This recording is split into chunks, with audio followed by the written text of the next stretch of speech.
तो मुझे लगता है कि सरकार ने भी इसके बारे में सोचना बहुत ज़रूरी है। आज हमारे महाराष्ट्र में जब शिंदे साहब मुख्यमंत्री थे तब हमने EWS, SCBC, OBC जिसकी आय 8 लाख से कम है, ऐसी बेटियों के लिए जो है शिक्षा पूरी तरीके से मुफ्त जो है वहाँ पर जो है करने का काम वहाँ पर किया। इसके बारे में भी हम यहाँ पर सोच सकते हैं। मुझे यहाँ पर कहने में आनंद होता है कि जिस तरीके से हमने टैक्सेशन रिफॉर्म्स लाया, GST कानून लाकर, IBC कानून लाकर बैंकिंग रिफॉर्म्स किया, लेबर कोड्स लाकर मजदूरों को सशक्त किया, उसी तरीके से आज इस बिल से एजुकेशन रिफॉर्म्स लाने का काम, अकाउंटेबिलिटी लाने का काम जो है हम लोग यहाँ पर कर रहे हैं। आज यहाँ पर सब लोग चिल्ला रहे थे, गौरव जी ने भी यहाँ पर कहा, गौरव जी ने यहाँ पर दिनकर जी की कविता, उसके साथ में अलग अलग कवियों की यहाँ पर बात की। मैं उनको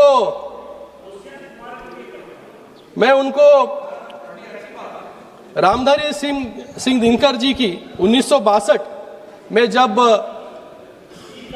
चीन का युद्ध हुआ, उस युद्ध के बाद दिनकर जी ने किसके लिए एक कविता लिखी थी? एक कविता में क्या लिखा था उन्होंने? घातक है जो देवता सदृश दिखता है, लेकिन कमरे में गलत हुक्म लिखता है। जिस पापी को गुण नहीं गोत्र प्यारा है, समझो उसने ही हमें यहाँ मारा है। ये मैं इसके अंदर विश्लेषण में नहीं जाऊंगा गौरव जी, ये किसके लिए लिखा है सबको पता है किसके लिए लिखा था।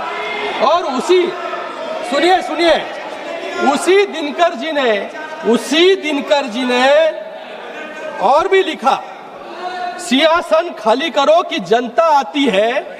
और इसी के बाद में 1975 में इमरजेंसी जो है उसका स्ट्रगल जो है शुरू, इमरजेंसी के खिलाफ आंदोलन जो है इसी कविता के साथ जो है शुरू हुआ। आज यहाँ पर कह रहे हैं कि टीयर गैस छोड़ा, लाठीचार्ज किया, लेकिन मुझे लगता है कि बच्चों को भी, जिन बच्चों को ये भड़काने का काम यहाँ पर कर रहे हैं, उन बच्चों को भी इमरजेंसी की किताब अगर वो पढ़ ले तो उनको पता चल जाएगा कि डिक्टेटरशिप क्या है, तानाशाही क्या है। कि तानाशाही सर अभी टाइम है, तानाशाही किसे कहते हैं? तानाशाही, अरे रुको, सुनो यार, सुनो,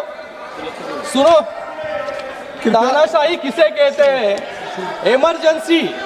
इमरजेंसी में 1,11,000 लोगों को बिना ट्रायल जेल में ठूसा गया, इसे तानाशाही कहते हैं।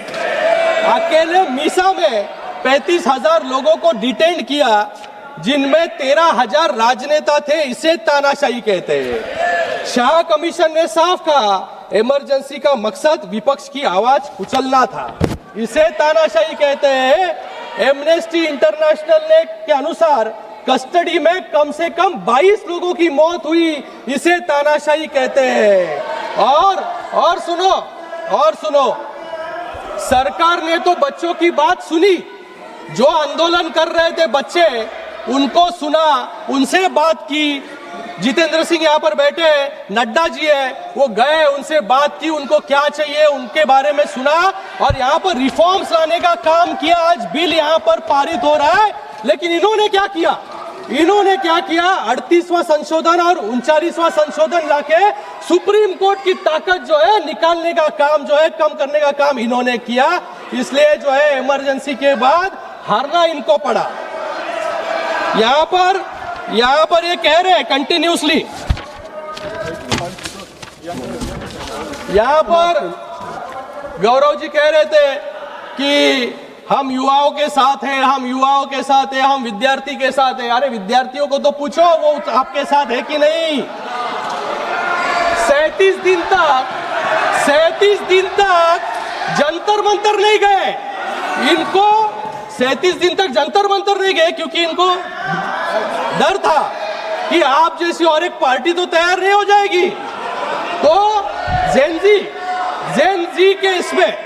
जी के भाषा में अरे सुनो यार, सुनने की आदत रखो। जेन जी की भाषा में विपक्ष विपक्ष के आंदोलन को एक समराइज करना चाहूंगा मैं जेनजी के भाषा में। 37 दिन तक तो ये जंतर मंतर नहीं गए, तो इनको MIA हो गया। MIA क्या है? MIA missing in action. तो 37 दिन तक हमने कुछ नहीं किया, तो कुछ तो करना चाहिए। जंतर मंतर तो नहीं जा सकते, तो हम जाते हैं प्रधानमंत्री जी के आवास के सामने और वहां पर जाके आंदोलन करते हैं। तो क्या हो गया फिर? आंदोलन क्यों किया आपने? उनको फोमो